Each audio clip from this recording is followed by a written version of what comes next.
Demand and supply को पूरा कर रहे हैं वो तो कर रहे हैं, जो नहीं कर पा रहे वो नहीं कर पा रहे।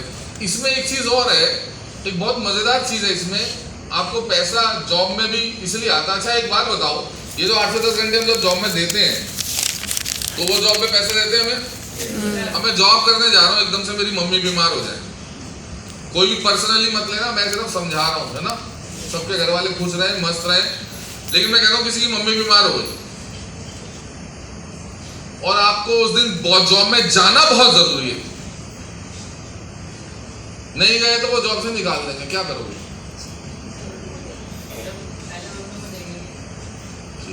फिर उसके बाद उन्होंने आपको जॉब से निकाल दिया। मैं आपको मैं आगे पूरे ध्यान नहीं, मुझे पता है तुम भावनाओं में बह गया, हर कोई बह जाता है, ठीक है कि नहीं? अब तुम्हें जॉब से निकाल दिया, जिसकी वजह से तुम्हें मम्मी को देखना था वो तो है ही नहीं। दवाई बेटा किससे आती है? राशन किससे खाओगे? तो उसको तो तूने कह दिया कोई बात नहीं मम्मी,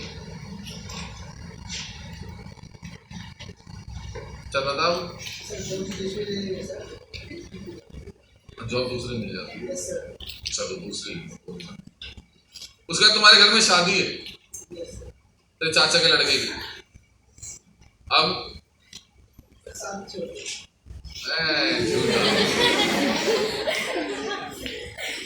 सच बता गांव कहाँ है? मैं नहीं मानता, मेरी बात का बुरा नहीं मानेगा वही कोई भी। बिहार और यूपी में जिसके घर में शादी होगी ना, मैं उन्हें जॉब छोड़ के शादियां अटेंड करते देखा। Yes sir. वो वही वाला तेरा वाला एटीट्यूड, अरे छोड़ देंगे दूसरी मिल जाएगी, और जाते भी पता नहीं क्या क्या करने जाते हुए, 1 महीने के लिए चले गए शादी को। सच बता रहा हूँ मैं आपको। Yes sir.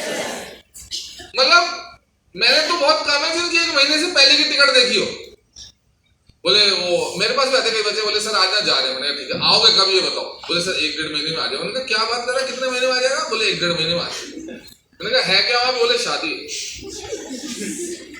शादी में क्या भाई, 1 महीने पहले क्या वो 4 किलोमीटर का रास्ता साफ करता है क्या झाड़ू मार के? भाई अबे पहले क्या क्या घोड़ी निलाद हो गया 4-5 दिन क्या?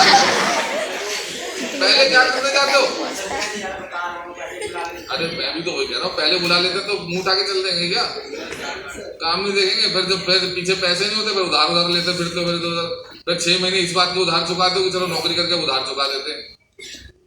मैं आपसे ये तो कह रहा हूँ, ठीक है ना, चाचा जी की शादी आ गई, कुछ भी XYZ कोई भी इमरजेंसी आ जाती है, इसे छोड़ के भाग लेते, तो ये भी तो आपको फिर उसी हिसाब से देता है, उसी हिसाब से देगा। बोले जी 20 दिन गायब हो, ये पकड़ो 10 दिन का बकाया, और लात मार कहता चलो, आप कहते थे ना दूसरी नौकरी ढूंढोगे, दूसरी ढूंढ, ऐसे तो होता है। मैं आपको बताऊं आगे बढ़ने का, अथाह पैसा कमाने का बहुत बेसिक रूल है, बहुत बेसिक रूल है।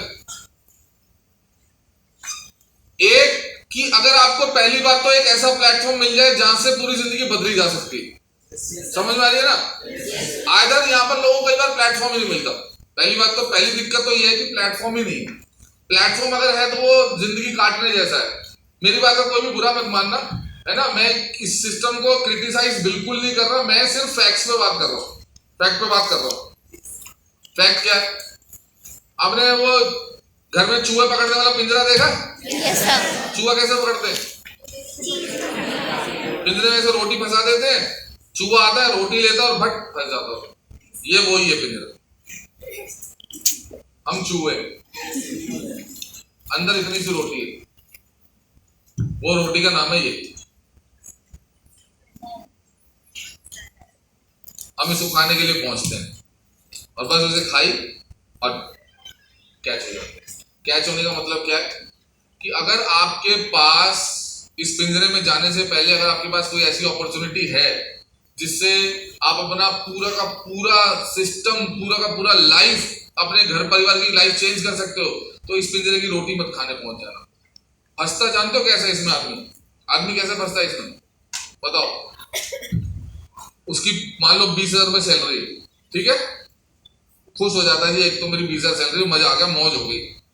हाँ जी, मैं तो सिंपल से जानता हूँ, अभी अकेला है, फिर 2 हो जाएंगे तो सैलरी 10 हो जाएगी, फिर 4 हो जाएंगे तो 5 हो, 4 में 5,000 बढ़ जाएंगे, कोई कुछ खर्चा इसका, कुछ इसका, कुछ इसका, कुछ इसका। अरे इसमें कैसे फंसता है आदमी? जैसे ही शुरू करता है घर का क्या, अच्छा यहाँ पे रेंटेड कितने रहते हैं? Don't be shy, raise your hand. अब लगभग रेंटेड है, मतलब मैं आपको बताऊं दिल्ली में ना ज्यादा भी नहीं तो ना 90% लोग रेंटेड है, 10% है जिनका अपना घर है, बाकी 90% तो आउटसाइडर्स है। आउटसाइडर मतलब कमाने खाने के लिए आए थे और यहाँ पर कमा खा रहे हैं, इसके लिए मेहनत कर रहे हैं, जॉब वॉब कर रहे हैं और वो रेंट पे रह रहे हैं। 90% लोग तो रेंट पे। हाँ जी, यस सर। अरे बोलो यार। तो सबसे पहले तो उन्हें पता है अगर मैंने इसको नहीं छोड़ दिया तो मेरे घर का किराया कौन देगा?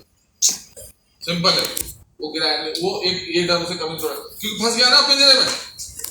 जब तक वो इंडिपेंडेंट था, जब तक वो क्या कहते हैं डिसीजन ले सकता था, तब तो उसने किया नहीं, तब तो उसने बहुत इजीली इसे ऑप्ट कर लिया। इजीली ऑप्ट, इसे ऑप्ट करना तो बहुत आसान है, बहुत आसान है, जाओ और ले लो।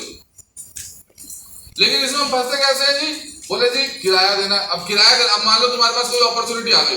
मैं आज आपको बताऊं, आज किसी जॉब वाले को जो ठीक ठाक बढ़िया जॉब कर रहा है उसे बोलो आजा लाइफ चेंज करनी है तो आजा हमारे साथ काम कर, वो काम करेगा लेकिन फुल ऑन नहीं कर पाएगा, फुल टाइम नहीं कर पाएगा। क्यों नहीं कर पाएगा?